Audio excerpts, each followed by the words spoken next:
ও চলে এসছো? হুম। তাড়াতাড়ি হয়ে গেল। হ্যাঁ, নাও তোমার জন্য। ও মা, কি দারুণ তো! এই নিচে এখান থেকে। বাহ, thank you so much, thank you so much. জলে রাখলে ভালো লাগবে দেখতে কিন্তু। হ্যাঁ, বাহ, ফুটবে, থ্যাংক এখনো ইউ। ফোটেনি পুরো। আর চশমা দিলো? হুম হুম কি দিলাম। বলছে? কিছু না, বললো যে এটা প্রোগ্রেসিভ তো একটুখানি অসুবিধা হতে পারে প্রথম প্রথম, হুম তারপরে অ্যাডজাস্ট হয়ে যাবে। অসুবিধা হলে ওদের কাছে যেতে যদি কোনো প্রবলেম হয়। হুম। হ্যাঁ, লেন্স করে। দাও, খুলে দাও দেখি, একটু পড়ি।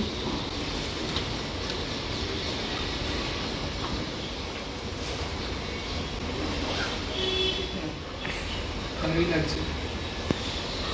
এ নাও, আবার আমি তোমাকে ফুলগুলো দিলাম, ধরো। Thank you. দেখি তো। এই যে দেখেছো যে ব্লু কার্ড, সেটা বোঝাই যাচ্ছে। হুম হুম এই যে ব্লু টিনটা যে রয়েছে বাইরে থেকেই পড়ছে। দাঁড়াও, আমার এই পরে দেখো আর সবাইকে দেখাও হ্যাঁ, সে তো কেমন লাগছে নিশ্চয়ই। পরে। আমার এই পুরোনো চশমাটা ধরো। হ্যাঁ, এই দেখো তো কেমন লাগছে। ভালোই লাগছে। সবাইকে দেখাও কেমন হ্যাঁ, লাগছে। দেখাবো তো বটে, এত সুন্দর একটা জিনিস করে দিলে। দাও, ফুলগুলো দাও, জায়গায় হ্যাঁ। যত্ন করে রাখি। কয়েকদিন আগে যে নতুন চশমাটা বানাতে দিয়েছিলাম, এই আজকে সেটা ডেলিভারি দিল। কাপড়টাও কি ভারী সুন্দর দেখো, সে স্যাটিনের হয় না, একদম ওই রকম। মুছতে ভারী সুবিধা হবে। তবে এবার ঠিক করে রেখেছি এই বক্সটাও ব্যবহার করব। আগের চশমাটাকে এদিক ওদিক রাখতে রাখতে যেন পুরো কাঁচটার মধ্যে স্ক্র্যাচেস পড়ে গেছিল, আর এত দেখতে অসুবিধা হতো। এই ব্যাগটা কিন্তু খুব ভালো হয়েছে, দেখো। এই ছোট্ট পেপার ব্যাগগুলো যে কি ভীষণ দরকারি। টুকটাক কাগজপত্র বেশ সুন্দর গুছিয়ে রাখা যায়, আর গিফট পত্র দিতে গেলেও বেশ ভালো লাগে। চলো দেখি এই পুরোনো চশমাটাকে এই বাক্সটার মধ্যে ভরে যত্ন করে তুলে রাখি। পরে সময় সুযোগ করে এটাকেও ব্লু কার্ডে করে নেব। চোখটা বড্ড বিশ্রাম হলো গো, কয়েকদিন ধরে এত কষ্ট পাচ্ছিলাম। আর আমার চোখের পাওয়ারটা ভারী অদ্ভুত। একটা চোখে -3, আর একটা চোখে কোনো পাওয়ারই নেই, একদম নর্মাল। ওই জন্যই ডাক্তার সবসময় বলে একটু ভালো কোয়ালিটির চশমা বানিয়ে পড়তে।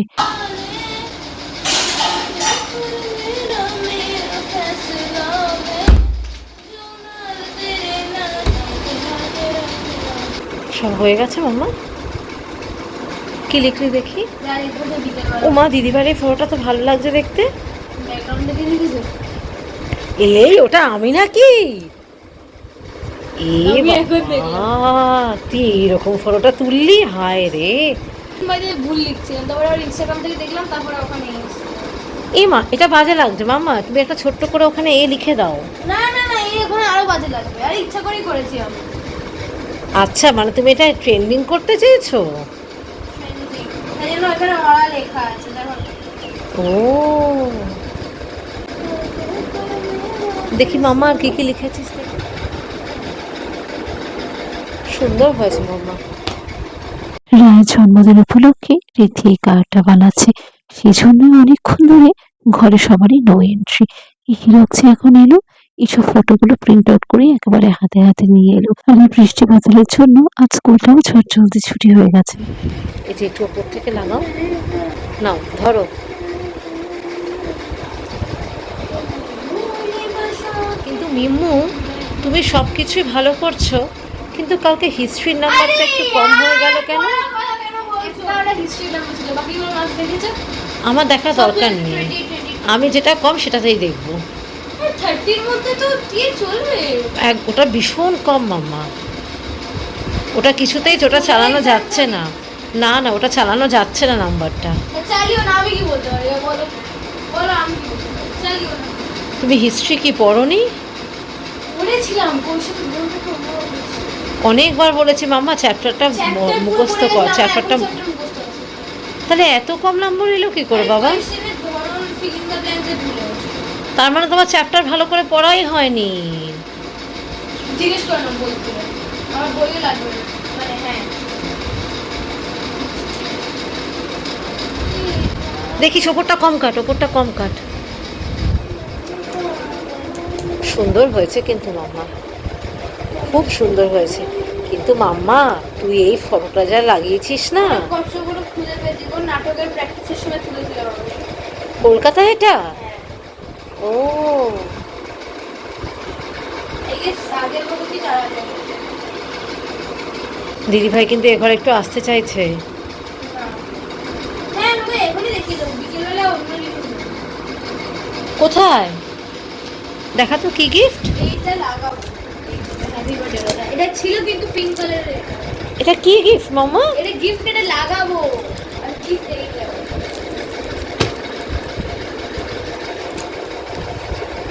বাহ, এটা খুব ভালো হয়েছে। তুই তো আমাকেও বলিস তুই কখন কিনলি। আর ওটা লাগাবো। এটা তো ভালো হয়েছে। ডায়েরি, আচ্ছা বাহ, খুব সুন্দর। ওর তো এইগুলোই ফেভারিট, ঠিক কথাই। আর এটা কি মাম্মা? ওটা হ্যাপি বার্থডে লাগাবো। হ্যাপি বার্থডে যে কটা বেলুন রয়েছে সেগুলো তো লাগালে পারতিস। সেগুলো পিঙ্ক কালারের ছিল না।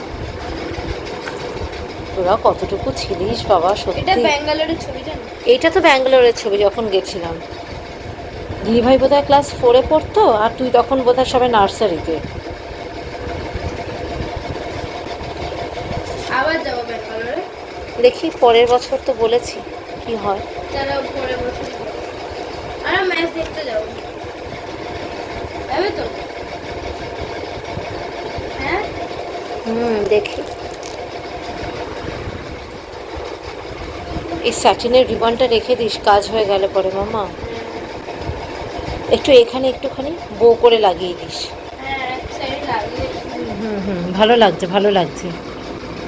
ওইখানেই থাক,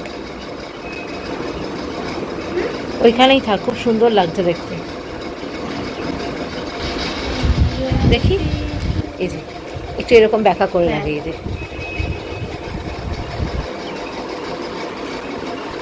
মা, আমার মনে হচ্ছে তুমি ওই এইচের পাশে একটা ছোট্ট করে এ লিখে দাও। না, ওই এইচের পাশে একটা ছোট্ট করে এ লিখে দাও। আরে ইচ্ছা করে বলছি তো। দ্যাটস ট্রেন্ডিং यार, তুমি থাকো না এটা ট্রেন্ডিং এ, তোমরা বলো না তো। রক্ষে দে, আমার ট্রেন্ডিং হওয়ার দরকার নেই, তুই বরঞ্চ এটা কর। দরকার নেই। আই গেস সো মাম্মা। যে কাগজগুলো কেটেছিস দে তো, হাতে করে একবারে জায়গায় ফেলে দিই। আরে অনেক কাগজ আরো হবে। দে দে, এখন যে কটা হয়েছে দে, একবারে নোংরাতে ফেলে দিতে। ওম শাহ। এ মা মিমু, এবার শোভনা এসে আজকে দেখবি আর বলে তোমাকে বলো। চারিদিকে কাগজগুলোকে এক করে। এটা কিন্তু সাবধানে কাটিস বাবা, এই যে শুধু এই পাশটা দিয়ে কাটিস, তাও ওড়নাটা দেখিস। হ্যাঁ মাম্মা, বাহ দারুণ সুন্দর তৈরি করেছিস তো মাম্মা। এটা আমি ইউটিউবে ইনস্টাগ্রামে দেখেছি।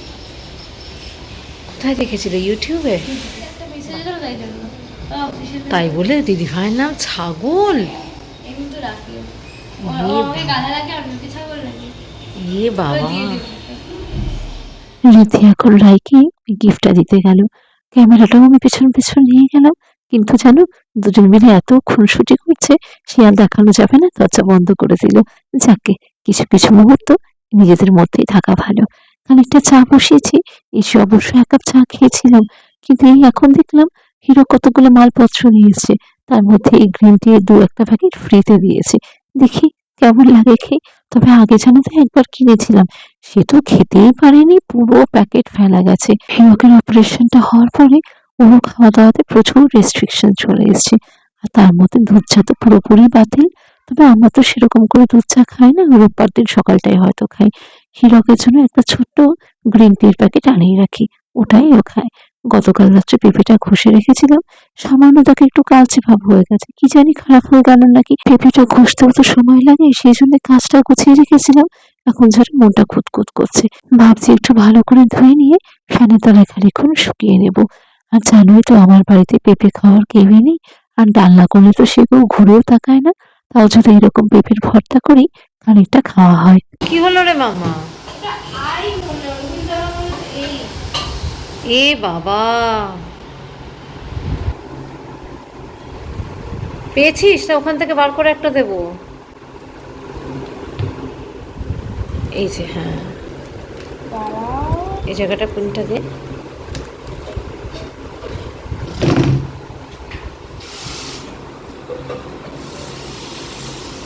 মাঝে সাঝেই 10-20 টাকা করে পকেট মানি দিয়ে দিচ্ছে, সেগুলো দেখো না জমিয়ে টমিয়ে আজকে এইসব জিনিসগুলো দিদিভাইয়ের জন্য কিনে নিয়ে এসেছি। মাম্মা যেরকম যেরকম হাতে উঠছে নিয়ে চলে আয়, হ্যাঁ সেটা একটা করে ফুলিয়ে তুই সেট কর, তাহলে দেখবি তোর ইজি হবে। এরকমই আরেকটা বেলুনের সেট বাড়িতে রাখা আছে, তবে সেটা অবশ্য গোল্ডেন আর ব্ল্যাক কালার। দেখতেও যে খুব একটা আহামরি তা না, ওই এক দুবার ব্যবহার করেছি বটে, তবে সে এখন দেখছি খানিকটা ফুটো ফুটো হয়ে গেছে। এই তিনটে জিনিস যে কিনে নিয়ে এসছে, কত টাকা যে দাম টোটাল অ্যামাউন্ট সে কিছুতেই বলে না জানো, শুধু বলে যাচ্ছে 10 কোটি টাকা করে যা দিয়েছ ওই জমিয়ে নিয়ে এসছি। হিরক আর আমি এখন দুজন মিলে চেপে ধরাতে সে বলল, তবে একটা জিনিস ভেবে আজকে খুব ভালো লাগছে, সত্যি যেন মেয়েটা আজ বড় হয়ে গেছে, বেশ দায়িত্ব সহকারে কাজটা যে করছে এটাই বড় কথা। টিউশনের ব্যাগটাও খানিকটা হাতড়ে দেখলাম একটা ছোট্ট হাত ডায়েরি রয়েছে, তার মধ্যে লিখে রেখেছে কত টাকা জমেছিল আর ওখান থেকে কি কি খরচ করেছে। এখন 50 টাকা মতো হাতে রয়েছে, সেটা অবশ্য আমাদেরকে দিয়ে দিয়েছে ওই একটা লক্ষ্মীর ঘরটাকে ঠাকুর আসনের উপরে, তার মধ্যেই ফেলে দিলাম। তবে একটা কথা না বললেই নয়, রাইডিতে কিন্তু বরাবরই বেশ হিসাবি, যদিও বা ওদের এখন টাকা পয়সাটা বোঝার ক্ষমতা হয়নি, তবুও না মাঝে মাঝে একটু আধটু বলি, অর্থমূল্যটাও তো বোঝাতে হবে। আর সত্যি তো জীবনের পথটা বড্ড কঠিন গো। রাই হয়েছে খানিকটা হিরকের মতো, দুজনেরই জামা কাপড়ের বড্ড ঝোঁক। আমি আর রীতি আবার একরকম, আমাদের যেন সে যা রয়েছে ওই পরেই আমাদের দিন কাবার হয়ে যায়। জামা কাপড়ের দিকে আমার তো কোনো ঝুঁকি নেই, ওই একটু এত শাড়ি কিনতে ভালোবাসি বটে, তাও তো এখন ফাঁকে ঝগড়ে সেও বন্ধ হয়ে গেছে। ওই মা শাশুড়ি মা ননদ যা দেয় মোটামুটি ওই দিয়েই হয়ে যায়। আর রীতিরও ঠিক তাই জানো তো, ওই মাঝে সাঝে একটু শপিং মলে গেলে পরে জিন্স টি শার্ট দেখে ওই দিয়েই হয়ে যায়। রান্নাটা শুরু করলাম বটে, কিন্তু দেখেছো তো গল্প করতে করতে বলতেই ভুলে গেছি কি কি দিলাম। যেহেতু ভর্তা, রান্নাটা কিন্তু পুরোটাই সর্ষের তেলে হবে। ইস দেখো, ব্যবহার করতে গিয়ে পুরো রাবারটাই খুলে গেল। যাকে খানিকক্ষণ শরীর রাখি, ঠান্ডা হয়ে গেলে পরে আবার হয়তোবা ঠিক হয়ে যাবে। সর্ষের তেলটা গরম হলে বেশ খানিকটা বড়ি ভেজে নিলাম। কলকাতা থেকে এবার দুটো বড়ির প্যাকেট নিয়ে এসেছি, তবে এখন মনে হচ্ছে বড় প্যাকেট আনলে পরেই ভালো হতো, সারা বছর তো লাগে। এই দেখো না প্রায় শেষের দিকে, সামান্য একটু নুন দিয়ে ডুমো করে কেটে রাখা আলুগুলোকে সাঁতলে নিয়েছি, আর একটু সর্ষের তেল দিয়ে তার মধ্যে শুকনো লঙ্কা, তেজপাতা, গোটা গরম মশলা ক্রাশ করে ফোড়ন দিয়েছি। আর এই ঘষে রাখা পেঁপেগুলো এবার দিয়ে ভালো করে নাড়িয়ে ছাড়িয়ে আমাদের যে রোজকার মশলা, হলুদ গুঁড়ো, সামান্য লঙ্কার গুঁড়ো আর ধনে জিরে গুঁড়ো, আন্দাজ মতো নুন আর চিনি, আর সেই সঙ্গে বেশ খানিকটা আদা ঘষে দেব। এর মধ্যে কিশমিশ দিলে পরেও ভালো লাগে, কিন্তু ওইগুলো শেষের দিকে প্রায়। সে মতো যা রয়েছে ওই দিয়ে টুকটাক করে করে নিলাম। এই রান্নাটা করতে কিন্তু বেশ খানিকটা সময় লাগে, প্রায় 20-25 মিনিট তো বটেই। তা অবশ্য আমি আর চাপা দিইনি, ওই গ্যাসটা সিমে করে নাড়াচাড়া করতে করতেই সব সেদ্ধ হয়ে গেছে। বড়ি আর আলুটাও দিয়ে দিয়েছি, ওই দিয়ে খানিকক্ষণ নাড়াচাড়া করে একটু নরম হয়ে গেলে পরে বেশ কিছুটা নারকোলের ফ্লেক্স দিয়ে দেবো। আমাদের এখানে এই একটা ভারী সুবিধা, শুকনো নারকোলের পাউডারও পাওয়া যায়, আবার এই নারকোলের ফ্লেক্সও পাওয়া যায়। সবসময় কি আর ওরকম গোটা নারকোল কুড়ানো সম্ভব বলো তো? সে কি আর সবসময় সময় সুযোগ হয়ে ওঠে? এই মোটামুটি রান্নাটাও হয়ে গেছে, কখনো সখনো তোমরা করে দেখো, দারুণ লাগবে। আরো গরম ভাতে তো সে একেবারে অসাধারণ। আজকে রান্না বান্না বলতে গেলে পরে খানিকটা ছোলার ডাল, তার সঙ্গে পটল ভাজা, এই পেঁপের ভর্তা আর খানিকটা পনির করেছি। গতকাল অবশ্য বেশ খানিকটা সবজিপাতি দিয়ে চিকেন স্টু তৈরি করেছিলাম। এইসব মিলিয়ে মিশিয়ে আজ দুবেলা হয়ে যাবে। উপর থেকে বেশ কতগুলো কাঁচা লঙ্কা আর খানিকটা ঘি দিলাম। হিরক অবশ্য আজকাল মাঝে সাঝে ভাতটা স্কিপ করে, ওই রাত্রে থেকে একটু সবজি দেওয়া স্টু করে দিই, ওইটাই খায়। আমিও তো একবার খেয়েছি বটে, ভালোই লাগে খেতে। এদিকে রীতিও লাগছে, দেখি চলো যাই। দেখিস ওখানটা পিন আছে। তাও তো একা একা করে কাজটা প্রায় গুছিয়ে নিয়েছে। বেলুনের রংটা কিন্তু ভারী সুন্দর লাগছে বলো। একটু জল খেয়েছিস মাম্মা সকাল থেকে? না বাকি বেলুনগুলো লাগাবে সেজন্য সেলোটেপগুলো কেটে গুছিয়ে নিচ্ছে। PIRTHDAY আর একটা লাগবে। স্কুল থেকে আসার পরে রাইকে একটা ঘরে বন্দি করে রাখা হয়েছে, ওই দেখো না এখন হাত ব্যাগ শুরু করেছে। মাম্মা রিবনটা দেখ বেরিয়ে চলে গেল। জানিস না। একটু এখান থেকে লাগা, এখান থেকে লাগা একটু। এই ঠিক আছে দেখা হচ্ছে না। দেখেছিস, আমি তোকে ওই জন্য বললাম যে এটা একটু তুমি তো এদিকে শিফট বললে, কর। তুমি বললে এদিক থেকে লাগা, আমি ওদিক থেকে লাগি। মোটেও না মাম্মা, একদম নয়। না তুমি বললে আমি বললাম দেখ তো। তুমি দেখো।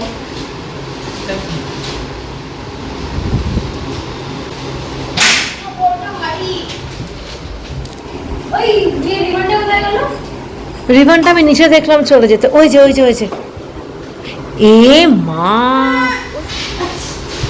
মার খাবি দেখেছিস তো? রিবনটা কোথায় লাগাবি? বেলুনের সঙ্গে ম্যাচিং করে দেখো না, রিবনটাও খুব সুন্দর কিনে নিয়ে এসছে। কালারটা কন্ট্রাস্টিভ কালার, কিন্তু ভারী ভালো লাগছে দেখতে গো। এই টিটার মধ্যে এখানটায় লাগা, এখানটায় লাগা। এখানে জল পড়েছে, একটু মুছো না দয়া করে। না, মাম্মা জল পড়েছে। মুছে দিচ্ছি। তোমার দিলে এক্সট্রা সেলেটেপ লাগবে না। ডির মধ্যে দুটো সেলেটেপ লেগেছিল, আর একটা এক্সট্রা আর দুটো এক্সট্রা কাটতে হয়েছিল। তার মানে তুমি কোথাও ভুল করেছো মাম্মা। এটা লাগাতে বললে না টি এর মধ্যে। হ্যাঁ, টি এর মধ্যেখানে লাগা বাবা। দেখছি। আর আজকের ভিডিওটাও এই অবধি। সবাই ভালো থেকো, সাবধানে থেকো, সুস্থ থেকো। অবশ্যই কিন্তু কমেন্ট করে জানিও কেমন লাগলো। টাটা।